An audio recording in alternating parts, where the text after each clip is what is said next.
Evangelho de Mateus, capítulo 1, versos 18 ao verso 25. Diz assim: Ora, o nascimento de Jesus Cristo foi assim.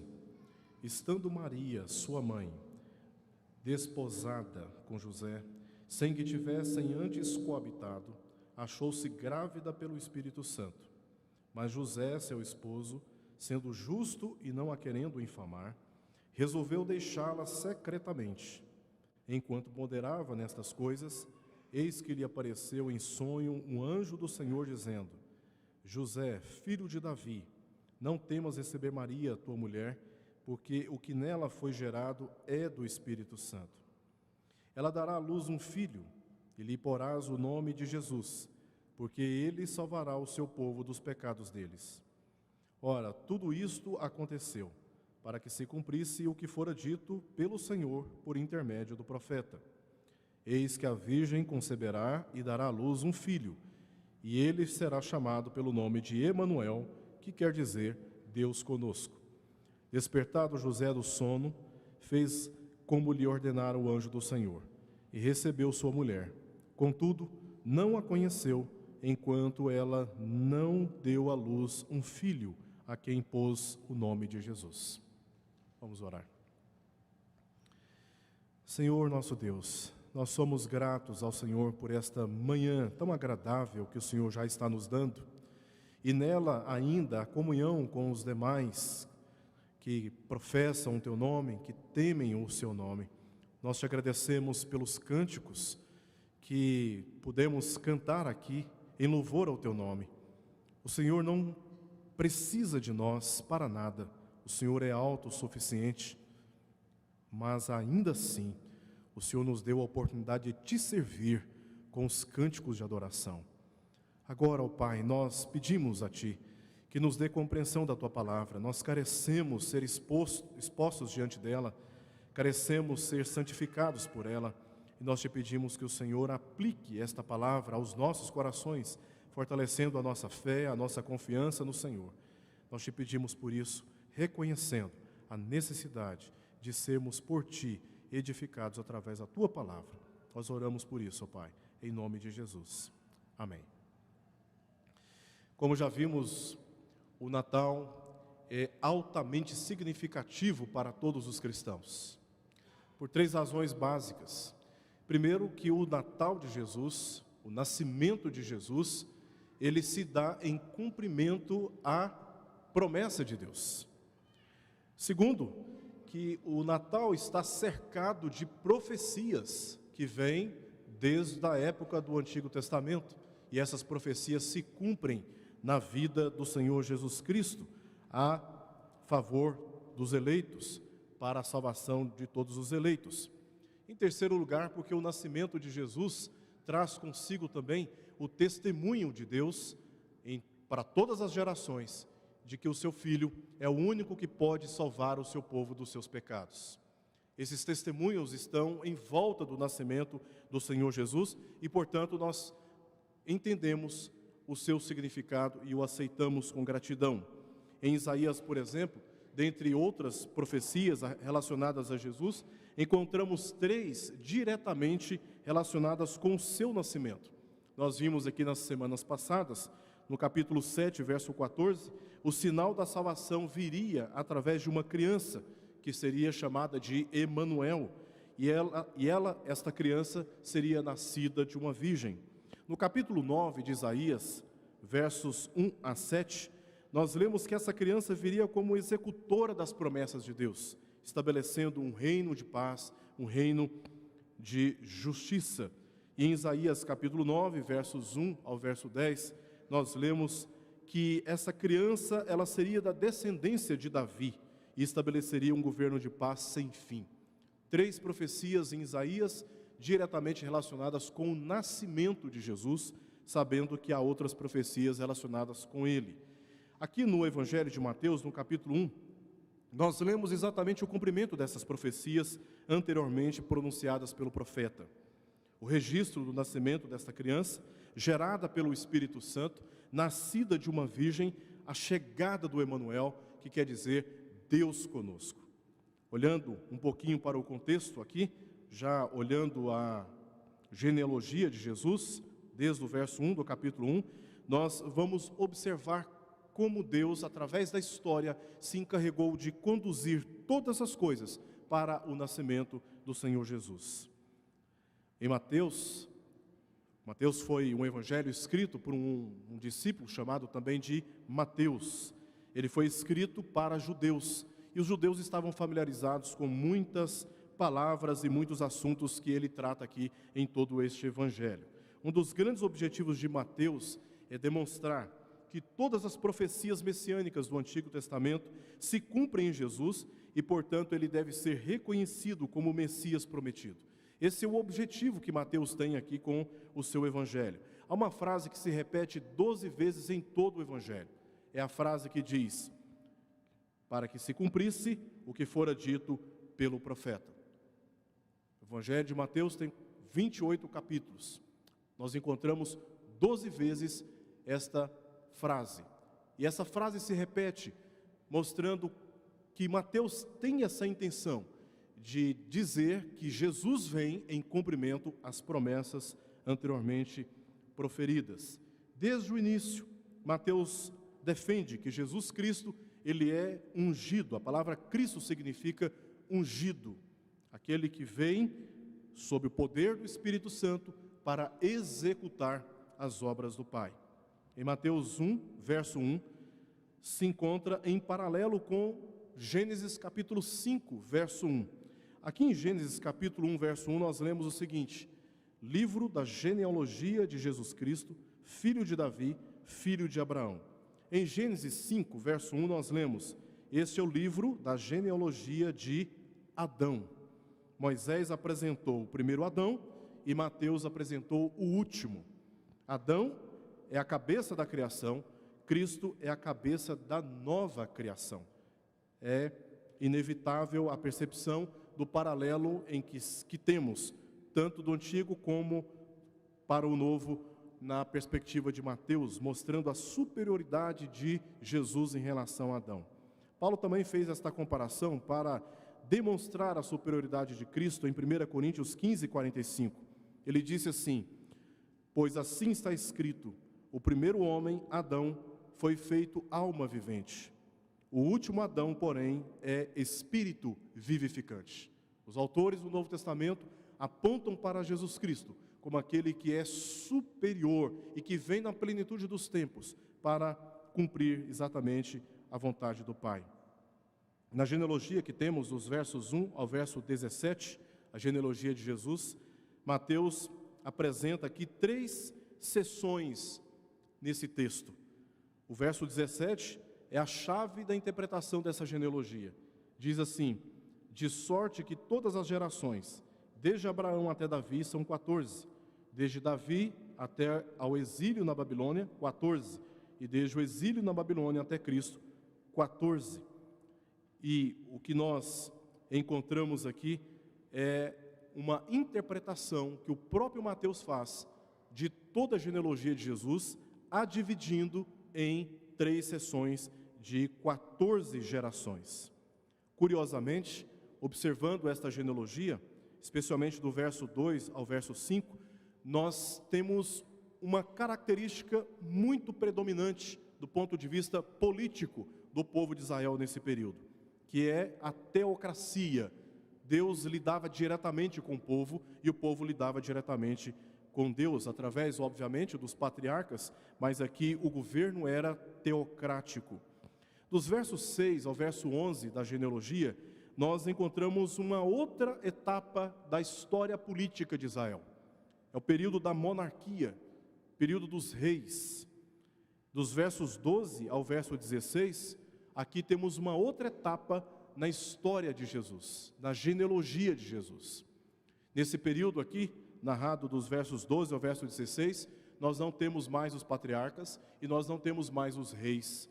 Temos apenas os sacerdotes. O povo tinha voltado da Babilônia e eles estavam sendo governados pelos sacerdotes, orientados pelos sacerdotes. Cada uma dessas 3 seções aponta para um ofício de Cristo.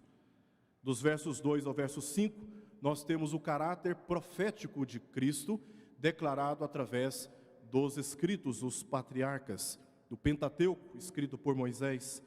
Da monarquia, versos 6 ao verso 11, o período da monarquia, nós vemos aqui a indicação do ofício real de Cristo.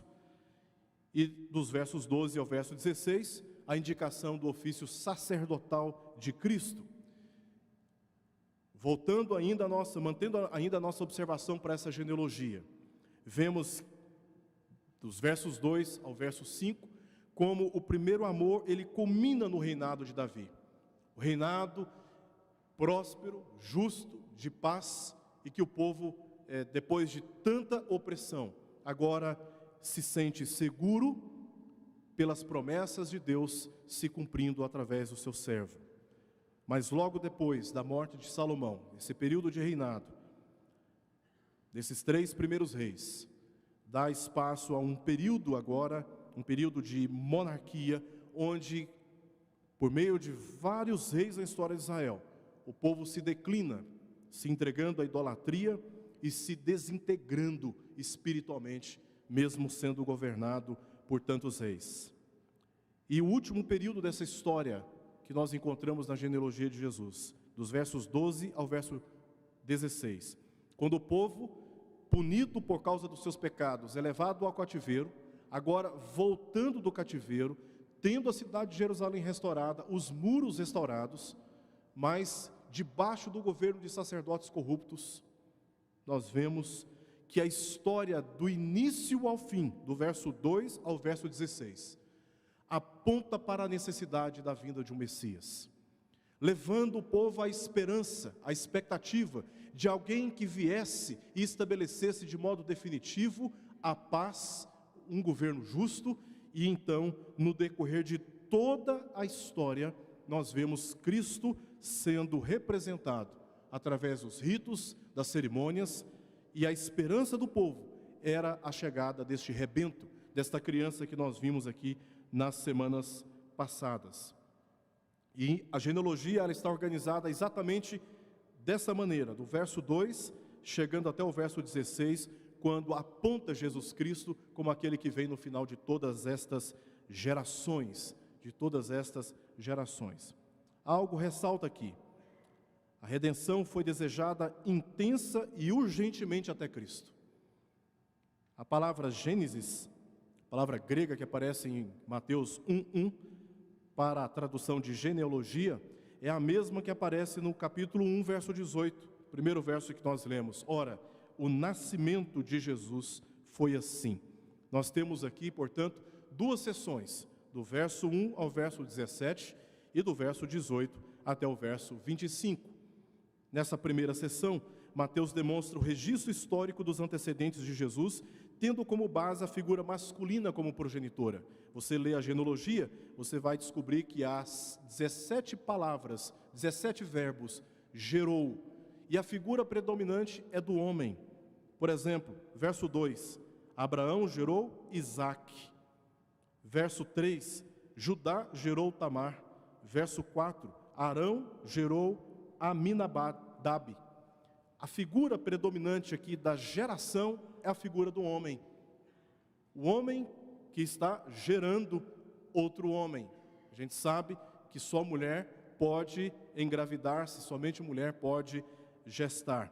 Mas é a figura aqui da aliança, da autoridade patriarcal, da herança, da bênção. O homem que gera homem. Na segunda sessão, nós temos um aparente conflito, porque no verso 16, diz assim: e Jacó gerou José, marido de Maria, da qual nasceu, gerou Jesus, que se chama Cristo. Há uma mudança abrupta em tudo aquilo que nós vimos desde o verso 2. Então, na segunda sessão, o verso 18 ao verso 25, o que Mateus vai agora explicar é como isso aconteceu. Como isso sucedeu. Ele descreve como Jesus nasceu não sendo filho de José, mas pelo Espírito Santo, é o que está no verso 20. Enquanto ponderava nessas coisas, Eis que lhe apareceu em sonho um anjo do Senhor, dizendo: José, filho de Davi, não temas receber Maria, tua mulher, porque o que nela foi gerado é do Espírito Santo. Por isso, essa segunda sessão que nós lemos, os versos 18 ao verso 25, a intenção de Mateus aqui é explicar esta geração, esta gestação, pelo poder do Espírito Santo. O propósito da genealogia não foi apenas para demonstrar o direito legal ao trono davídico, mas o processo histórico conduzido por Deus para, na plenitude dos tempos, apresentar Jesus como Redentor do homem. Por isso, pretendo aqui destacar como Mateus argumenta isto, a fim de fortalecer a nossa confiança na obra que Deus começou a realizar em nós através de Jesus Cristo. Ele vem em cumprimento das promessas e ele vem com o direito de herdar o trono de Davi. Não sendo gerado por José, mas sendo gerado pelo Espírito Santo, nascido de uma virgem, na plenitude dos tempos. E de modo legal assume o governo e o reinado do povo de Deus. Eu dividi esta passagem, dos versos 18 ao verso 25, em 3 partes. Primeira parte, verso 18 ao verso 20, Mateus nos mostrará, através dos seus registros, que o nascimento de Jesus ele foi puro e foi legal. No verso 21, ele vai nos demonstrar que o nascimento de Jesus foi perfeito. E nós vamos terminar nos versos 22 ao verso 25, demonstrando que tudo o que aconteceu foi em cumprimento profético, dando testemunho aqui da fidelidade de Deus para com as suas promessas. Vamos ver, portanto, cada uma dessas partes aqui do texto. Primeiro, versos 18 ao verso 20, o nascimento de Jesus foi puro e foi legal. O verso 18 nós lemos assim: Ora, o nascimento de Jesus Cristo foi assim, estando Maria, sua mãe, desposada com José, sem que tivessem antes coabitado, achou-se grávida pelo Espírito Santo. Mateus menciona Maria como prometida em casamento a José e que achou-se grávida. A voz aqui está na voz passiva. Ela ficou grávida pelo poder do Espírito Santo, pela intervenção nas leis naturais que o próprio Deus decretou. E Cristo é gerado pelo Espírito Santo no ventre de Maria. Em nossa sociedade, de acordo com os nossos costumes, o casamento envolve 3 etapas: namoro, noivado e casamento. É claro que isso já está sob processo de mudança. Hoje tem um famoso ficar. Se o namoro não é um comprometimento muito sério, você imagina o chamado ficar, né?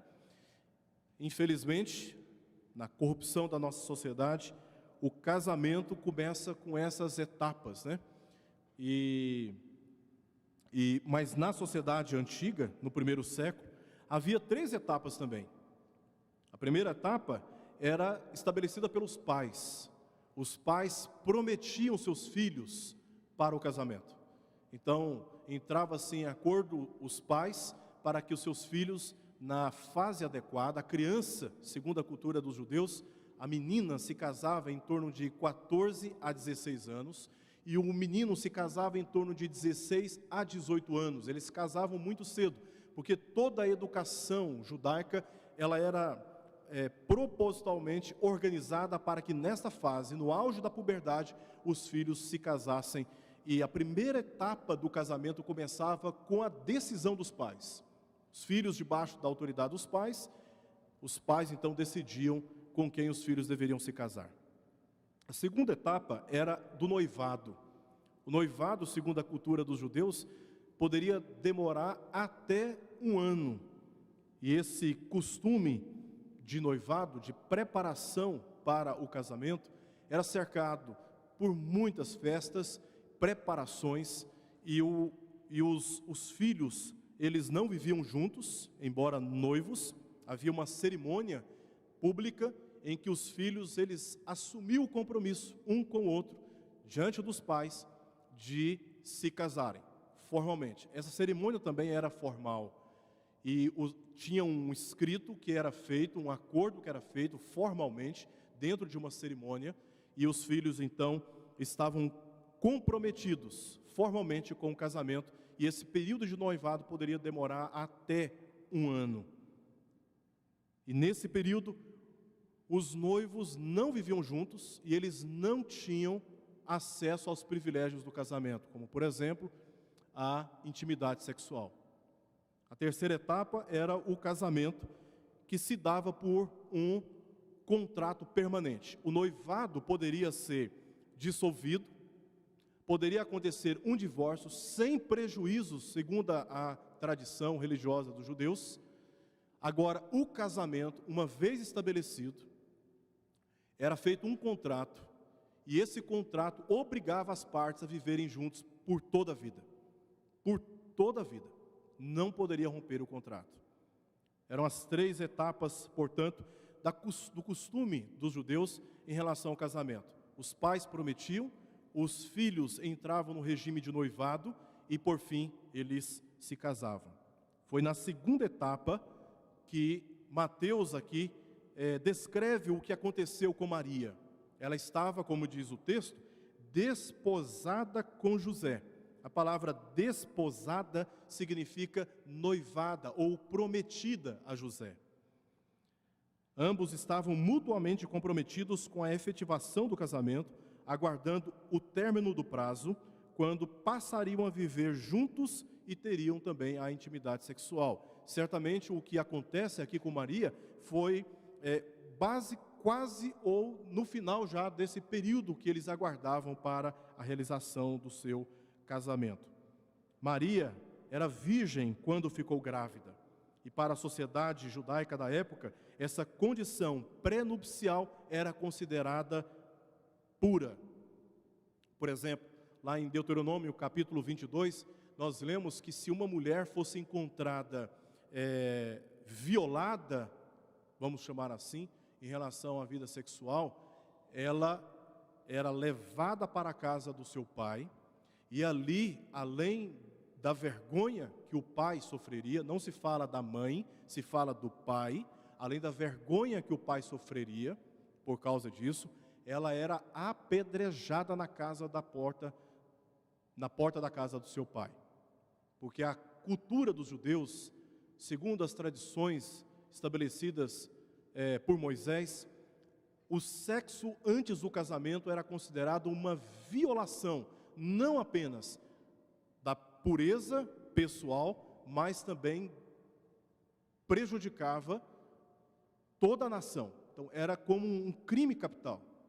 E nesse sentido, a nação inteira tinha que reagir contra aquele tipo de situação. Se o homem estivesse mentindo depois do casamento, tendo descoberto que ela era virgem, mas desejoso de não viver com ela. Por quê? Porque era prometida pelos pais. E ele não querendo viver com ela, usando um argumento falso, um falso testemunho, dizendo, olha, eu a encontrei violada, ela não é virgem. Então havia um processo regular, segundo o Deuteronômio capítulo 22, havia um processo regular, e nesse caso, confirmada a mentira do homem, 3 coisas aconteceriam com ele. Uma coisa que ia acontecer com ele, ele seria obrigado a pagar um imposto, pagar uma dívida, ele sofreria um prejuízo financeiro.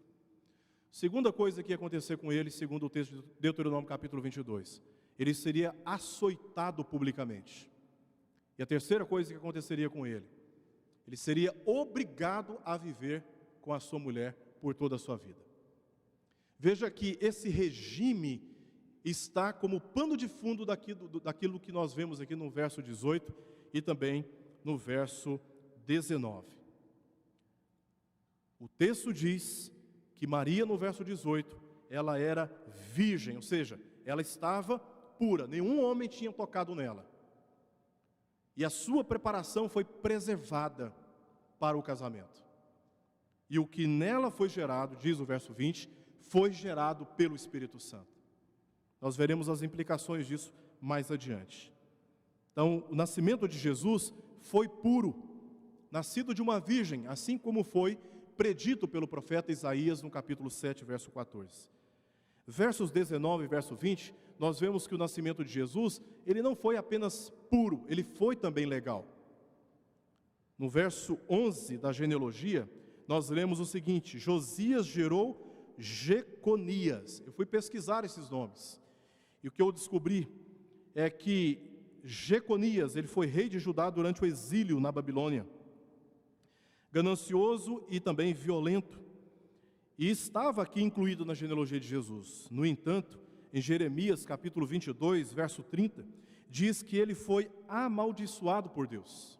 E as palavras dessa maldição são estas: assim diz o Senhor, registrai este como se não tivera filhos, homem que não prosperará nos seus dias, e nenhum dos seus filhos prosperará, para se assentar no trono de Davi e ainda reinar em Judá.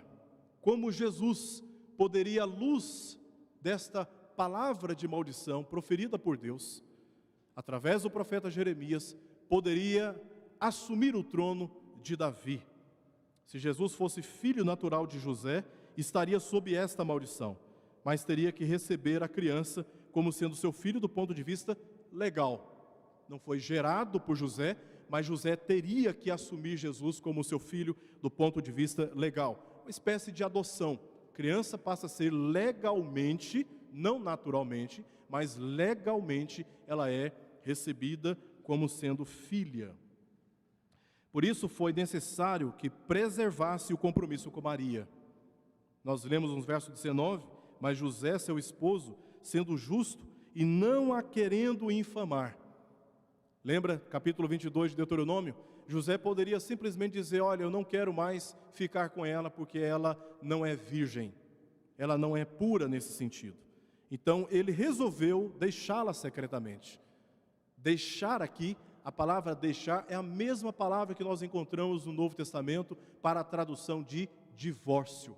Ele estava pensando aqui, decidindo, como diz o verso 20, decidindo se divorciar de Maria, deixá-la.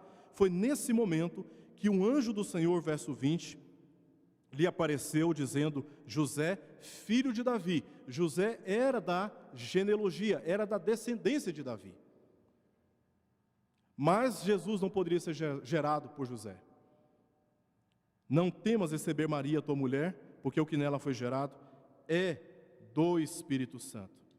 Assim, Jesus, admitido por José como sendo seu filho, se tornou herdeiro legal do trono através de José. É o que nós vemos em Mateus capítulo 1, verso 20 e também no verso 24. Despertado José do sono, fez como lhe ordenara o anjo do Senhor e recebeu a sua mulher. Ele foi convencido por Deus a receber Maria como a sua mulher e receber o filho que estava já sendo gerado no seu ventre. José, ele é descendente de Salomão. Ele vem da linhagem de Salomão, filho de Davi. E Maria, segundo Lucas, ela vem da descendência de Natã. Ambos os filhos de Davi. Tanto José quanto Maria. A maldição sobre Jeconias não caiu sobre Maria ou sobre os seus filhos, uma vez que ela não era da descendência de Jeconias. E somente em Lucas capítulo 2 nós temos esta afirmação. Maria e o que nela foi gerado, Maria não vem desta descendência onde Jeconias estava presente e havia recebido esta maldição. Então, o nascimento de Jesus foi puro e também foi legal. Por Maria, por nascimento natural, ele tinha direito ao trono de Davi. E por meio de José, do ponto de vista legal, ele também tinha direito ao trono de Davi. Mas o nascimento de Jesus, segundo o verso 21, também foi perfeito. A palavra Jesus é a transliteração grega do nome hebraico Josué, que significa Yahvé salva. O nome Jesus, que nós lemos no verso 21, ela dará à luz um filho e lhe porás o nome de Jesus, porque ele salvará o seu povo dos pecados deles. O nome Jesus aqui compreende a sua missão, porque há uma conjunção explicando por que Jesus teria que ter esse nome. Porque, como diz o texto, ele salvará o seu povo dos pecados deles. A sua presença aqui, como diz a profecia, repetida no verso 23, o Deus conosco, o Deus Emanuel, está intimamente relacionada com a missão dele.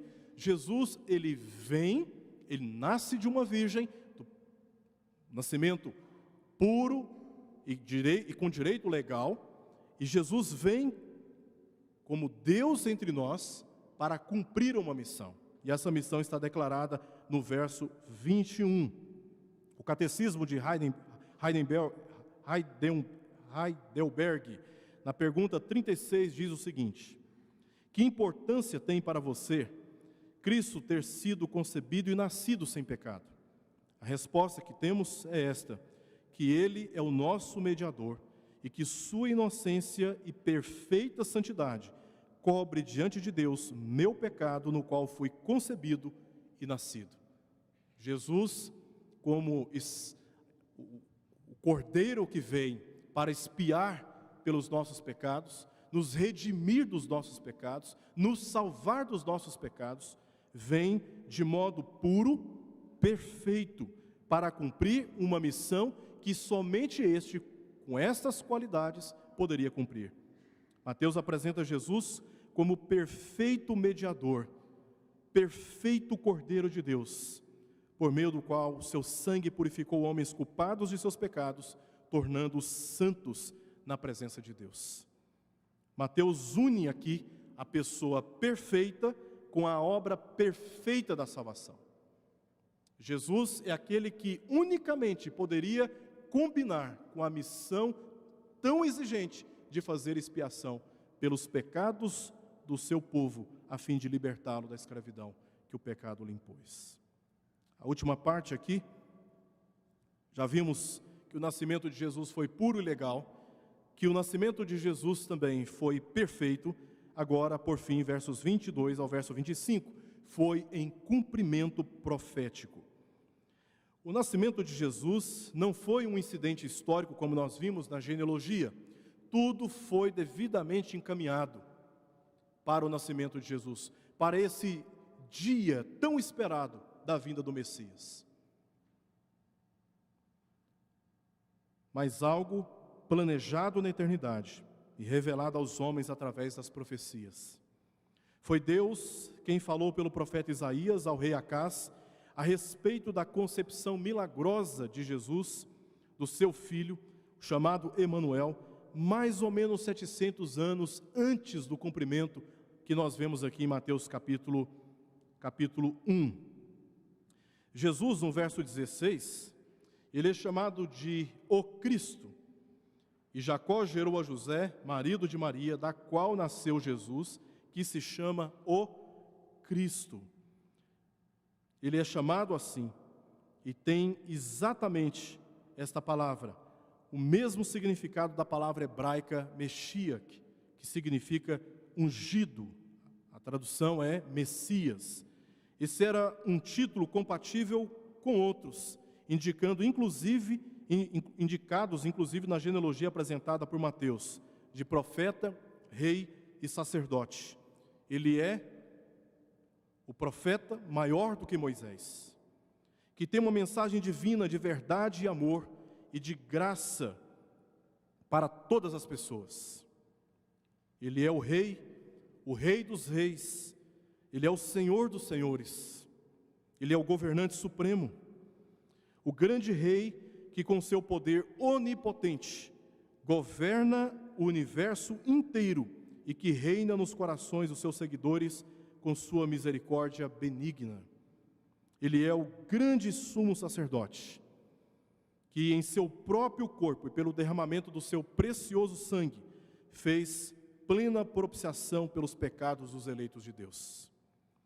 Tudo se convergiu na pessoa de Cristo, em cumprimento da profecia de Isaías e satisfazendo todas as exigências das cerimônias e ritos antigos. O texto diz: ora, tudo isto todo o processo do seu nascimento, inclusive todo o encaminhamento das gerações até o nascimento de Cristo. Tudo isso aconteceu para que se cumprisse o que fora dito pelo Senhor, por intermédio do profeta. Eis que a virgem conceberá e dará à luz um filho, e ele será chamado pelo nome de Emanuel, que quer dizer Deus conosco. Filipe um dia indagou Jesus: mostra-nos o Pai, e isso nos basta. Jesus disse: como dizes tu, mostra-nos o Pai, isso nos basta? Quem vê a mim, vê o Pai. Crede em mim. Crede que o Pai está em mim e que Ele faz as mesmas obras. Cristo entre os homens, testemunhado por João, como aquele que habitou entre nós, andou entre nós, viveu entre nós, o Deus Emanuel. Verso 24, depois que José despertou do sono, ele fez aquilo que tinha sido orientado a fazer. Recebeu Maria, e ao receber Maria, recebe também aquele que estava sendo gerado no seu ventre. Contudo, diz o texto, não a conheceu enquanto ela não deu à luz um filho, a quem pôs o nome de Jesus. Exatamente em cumprimento daquilo que o anjo havia dito, exatamente em cumprimento das profecias, de que Jesus deveria ser testemunhado como Deus entre os homens. Tudo convergiu para o nascimento de Jesus. Tudo convergiu para a glória do Senhor Jesus. Tudo convergiu para testemunho da fidelidade de Deus através da história. Jesus não se tornou divino por causa do seu nascimento virginal, mas através do nascimento virginal, a segunda pessoa da Trindade, o Deus Filho, habitou entre nós e se tornou conhecido como Deus conosco. E Deus, Jesus, a segunda pessoa da Trindade, está entre nós. Para concluir, quero trazer aqui duas considerações finais. Celebremos o Natal. Eu sei que alguns pensam que o Natal não é mais importante que a ressurreição. Ora, para que houvesse a ressurreição, foi necessário que antes houvesse o Natal. Jesus veio em estado humilhante, como servo, nasceu de uma virgem, viveu entre os homens, o Deus conosco, e foi dirigido até a cruz, para morrer em nosso lugar. Logo após o seu sacrifício, ele foi sepultado. Mas antes que se completassem 3 dias, ele ressuscitou dentre os mortos. E tudo isto aconteceu a partir do seu nascimento virginal. Temos sim motivos para celebrarmos o Natal. Celebrarmos a prova de amor que Deus nos deu na história. Em João, capítulo 3, verso 16, que Ele amou o mundo de tal maneira que Ele deu o seu único Filho para que todo aquele que nele crê não pereça, mas tenha a vida eterna.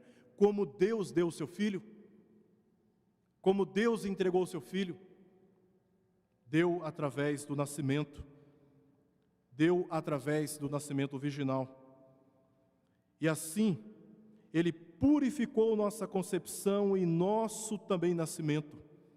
Nós éramos impuros e pecaminosos por concepção e nascimento, mas Cristo e todos aqueles que nele creem são nele também purificados, são nele também santificados. Assim, Ele tirou de nós a maldição e nos trouxe a bendição. Em segundo lugar, agora podemos nos aproximar com sincero coração e plena certeza de fé da presença de Deus para confessarmos a Ele os nossos pecados e recebermos o perdão. Porque Jesus veio, como diz o texto, para libertar o seu povo dos pecados dele. E tudo isso aconteceu a partir do seu nascimento. Na história entre os homens, Cristo vem em cumprimento às profecias. O seu nascimento foi puro e legal. O seu nascimento foi perfeito. E o seu nascimento foi em cumprimento às profecias, às promessas de Deus. E, portanto, o nascimento de Jesus é o testemunho que nós temos da fidelidade de Deus e do seu grande amor por todo o seu povo, porque foi através do seu único Filho, o Filho unigênito, Jesus, o Messias, maior do que Moisés, que nós herdamos tão grande salvação. Que nós celebremos o nome do Senhor, que nós cultuemos ao Senhor, com esta consciência doutrinária de que o nascimento de Jesus foi devidamente planejado para que eu e você tivéssemos comunhão uns com os outros, e em especial, comunhão com o Pai. E se não fosse assim, nós ainda estaríamos perdidos. Mas por causa da graça do Senhor, hoje estamos libertos, salvos e possuindo a viva esperança de que quando Ele voltar, estaremos com Ele para todo sempre. Vamos orar.